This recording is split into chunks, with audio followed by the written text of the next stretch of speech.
हाय नमस्कार, मी सुनीता. सगळ्या माझ्या गोडताईंचं मैत्रिणींचं आपल्या पुन्हा एका नवीन व्हिडिओमध्ये अगदी मनापासून स्वागत करते. सर्वांना श्री स्वामी समर्थ. तुमचा सगळ्यांचा आजचा दिवस खूप छान आनंदाचा आणि आरोग्यदायी जाव अशी स्वामींच्या चरणी प्रार्थना करते आणि आजच्या व्हिडिओला सुरुवात करते. तर सगळ्या ताईंना श्रावणाच्या खूप खूप शुभेच्छा. तर सर्वात अगोदर तर कालच्या व्हिडिओला दिलेल्या भरभरून प्रेमासाठी, केलेल्या कमेंटसाठी खरंच तुमचे खूप खूप मनापासून आभारी आहे.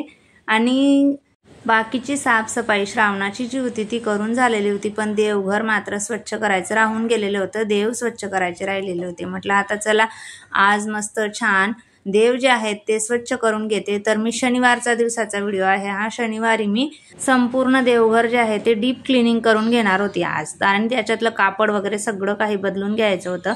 तर म्हटलं चला अगोदर सगळं देवघर खाली करून घेऊया आणि मग बाकीचे जे क्लिनिंगची सुरुवात आहे ती करूया. तर करायला काढलेलं होतं पण दुसरंच झालेलं होतं. आज ते दाखवते तुम्हाला पुढच्या व्हिडिओमध्ये. तर एवढा काही प्लॅनिंग नव्हता, पण कधी कधी काय होऊन जातं मनात नसतानाही आपली जी कधीची मनातली गोष्ट असते ना, इच्छा असते ती पूर्ण होऊन जाते. तसंच काहीसं झालेलं होतं. तर मग मी संपूर्ण देव घर जे होतं ते खाली करण्यासाठी काढून घेतलेलं होतं. तर माझ्या ओळखीची जी आधीची बऱ्याच दिवसाची जी ताई आहे, मधू नाव म्हणून येतं ताईचं, तर त्या ताईची मला ना सुरुवातीला कमेंट असायचीच, माझ्या व्हिडिओला डेली कमेंट असायची. पण आता ना पाडव्यानंतर म्हणजे त्यांची कमेंटच नव्हती. मला बऱ्याच वेळेला त्यांची आठवण झालेली होती की ह्या कमेंट का नाही करत किंवा ह्या व्हिडिओ बघत नसतील का, बघायचं बंद केलं असेल का असं वाटत होतं. कारण कमेंटच्या माध्यमातून कळतं की कोण आपल्याला कमेंट करत आहे. तर त्यामुळे मग मी बऱ्याच वेळेला विचार केला. पण आज म्हणजे परवाच्या व्हिडिओमध्ये शेवटी त्यांची कमेंट आली की ताई होम टूर दे असं. तर तेव्हा कुठं वाटलं की अरे यांची किती दिवस झाले म्हणजे कमेंटच आली नव्हती आणि आज शेवटी यांची कमेंट आली आपल्याला. तेव्हा वाटलं की हो ह्या व्हिडिओ बघत असतील असं.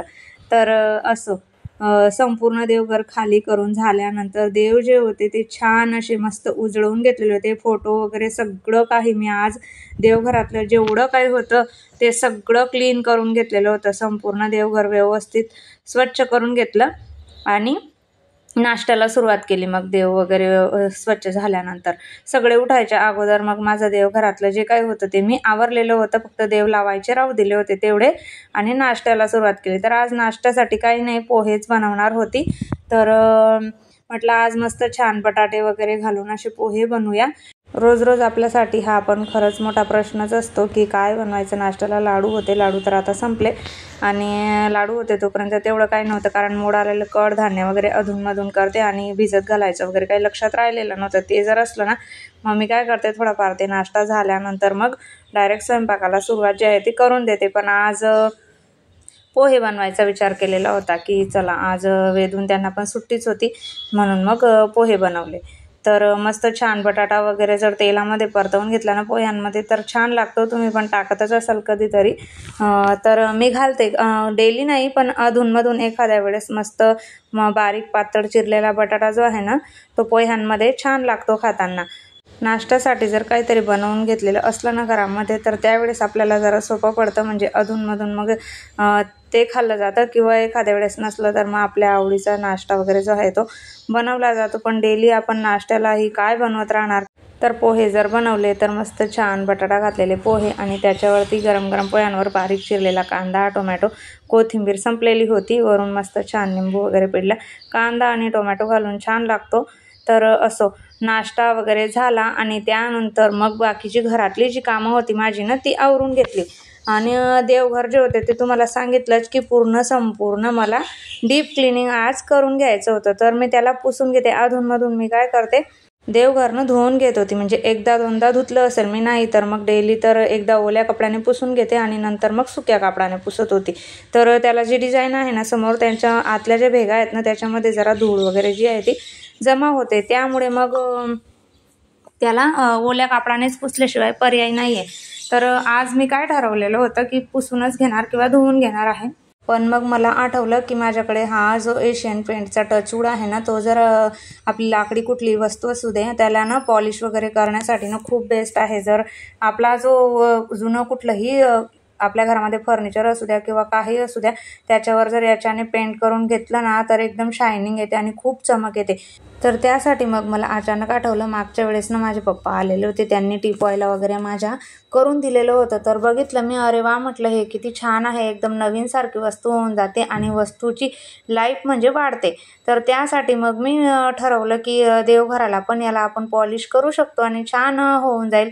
तर त्यामुळे मग मी आज ठरवलं होतं की चला बरं करून बघूया, याला नुसतं पुसून न घेता एकदा मस्त छान पॉलिश जी आहे ना ती देवघराला आपण करून घेऊ. तर करायला घेतलेलं होतं मग मी दुपारच्या टायमिंगला. तर ते याच्याने ना इतकं छान देवघर झालं माझं, अगदी नवीनसारखं होऊन गेलं याच्याने पेंट करून घेतलं त्याच्यावर. तर आणि जास्त काही नाही, फक्त 150-200 रुपयाला हा डब्बा जो आहे ना तो येतो आणि 150 ते 200 रुपयामध्ये आणि भरपूर उरतो पण. इतका तर एवढा देवघराला लागणार पण नाही. हेच देवघर जर बाहेर पॉलिशसाठी जर मी दिलं असतं कारपेंटर वगैरे त्यांच्याकडे, तर मला कसेही 500 ते 1000 रुपये मला लागलेच असते. तर त्यासाठी घरच्या घरी आपण 150-200 रुपयाचा आणून तेवढाच रिकाम्या वेळेला काही ना काही उद्योग जे आहे ते करत राहिलो तर तेवढीच आपली बचत पण होऊन जाते आणि घरातल्या ज्या वस्तू आहेत ना त्या नीटनेटक्या दिसतात पण आणि राहतात पण चांगल्या. वेळच्या वेळी जर वस्तूंची आपण काळजी घेत राहिलो तर त्यांची लाईफ पण तेवढीच वाढून जाते. आता हा पेंट जर करून झाला तर कसंही याला 12 महिने तर याची पॉलिश म्हणजे जाणारच नाही आणि असाच तो चमकत राहिला, अगदी नवीनसारखा होऊन गेला. कोणी म्हणणार पण नाही की 8 ते 10 वर्ष जुना देवघर जे आहे ते आहे असं. तर त्यामुळे मला म्हटलं, इतके दिवस झाले मी काय करत होते तेव्हाचं करून घेतलं असतं. पण मी काय ठरवते की देईल एखाद्या वेळेस, कारपेंटरकडे करण्यासाठी देईल एखाद्या वेळेस असं म्हणतच इतके दिवस निघून गेले. तर शेवटी आज म्हणजे वेळेवरच जे कार्य होणार असतं ना ते शेवटी होतं. आपण कितीही ठरवलं तरी तसंच झालेलं होतं. तर मस्त छान संपूर्ण देवघराला मी हा जो एशियनचा टचवूडचं जे लिक्विड होतं ना ते सगळीकडे लावून घेतलेलं होतं. मग लावल्यानंतर ते लगेच सुकतं पण तरीही मी त्याला एक पूर्ण दिवस आणि रात्रभर मस्त छान सुकू दिला होता आणि दुसऱ्या दिवशी संपूर्ण देव त्याच्यामध्ये रचून घेतलेले होते. आणि लादीवरती ना आपण ज्या वेळेला हे लावायचा प्रयत्न करतो, जर समजा तुमच्याकडे असेल, तुम्ही जर प्रयत्न केला तर शेवटी लादीवर एखादं गोणी वगैरे किंवा कापड वगैरे टाका आणि त्याच्यावर ती वस्तू ठेवून मगच करा, कारण हे जर लादीवर पडलं तर लगेच सुकतं आणि त्याचे डाग पटकन निघत नाही. त्यामुळे मग आपल्याला तेवढी काळजी घ्यावी लागते, कारण एक वस्तू व्यवस्थित करण्याच्या नादामध्ये आपण दुसरी घरातली जी वस्तू आहे ती खराब होऊ नये याची पण आपल्याला काळजी घ्यावीच लागते. तर त्यासाठी समोरच्या भागाला कसं धूप वगैरे दिवा असतो ना त्यामुळे जरा काळपटपणा थोडा तरी येतोच. किती झालं, दिव्याची बात तर मी लहानच ठेवते, देवघरामध्ये दिवा लावलेला असतो तो, पण धूप वगैरे जाळला जातो त्यामुळे बरंचसं देवघर थोडंफार आपलं खराब होतच राहतं. तर मी आता तर ठरवलेलंच आहे की खराब झालं म्हणजे अशा पद्धतीने पेंट वगैरे जे आहे ते करून घ्यायचं. आणि होम टूर न देण्यामागचं कारण फक्त एकच आहे, कारण तुमच्या इतक्या वेळा कमेंट आल्या आहेत की होम टूर देताई, मलाही आवडेल होम टूर द्यायला. पण मेन कारण एकच आहे की मी ठरवलेलं होतं की TV युनिट आणि देवघर हे मला ह्या घरामध्ये करून घ्यायचं होतं, पण काही कारणास्तव ते काही झालं नाही शक्य. तर मग त्यामुळे माझी होम टूर द्यायची जी होती ती राहून गेलेली आहे. मी म्हटलं ते जे काम आहे माझं TV युनिट आणि देवघर सगळं व्यवस्थित, कसं दरवाजातच समोरच देवघर असतं माझं, ईशान्य कोपऱ्यात तो असल्यामुळे मला तिथं देवघर ठेवणं भागच आहे. तर मग मी ठरवलं होतं की सगळं व्यवस्थित झाल्यावर होम टूर जी आहे ती देईन. पण मग तुमच्या जर सारख्या कमेंट येत आहेत तर मग मी बघते एखाद्या वेळेस होम टूर जी आहे ती देऊन देईल. तर असो, मस्त छान रात्रभर हे देवघर जे होतं ते छान असं सुकलेलं होतं आणि दुसऱ्या दिवशी संपूर्ण देवघरामध्ये मस्त असे लावून घेतलेले होते.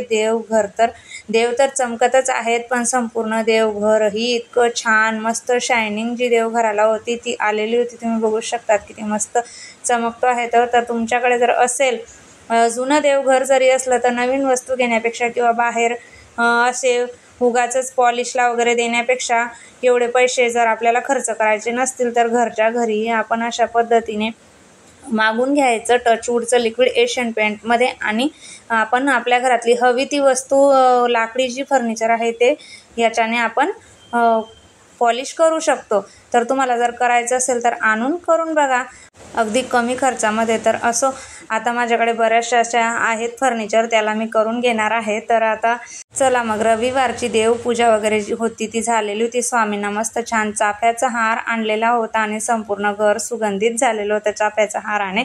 आणि मग नाश्त्याला सुरुवात देवपूजा झाल्यानंतर. चला मग मी व्हिडिओचा इथंच एंड करते. व्हिडिओ आवडला असेल तर लाईक करा, शेअर करा, नवीन असाल तर सबस्क्राईब करा. श्री स्वामी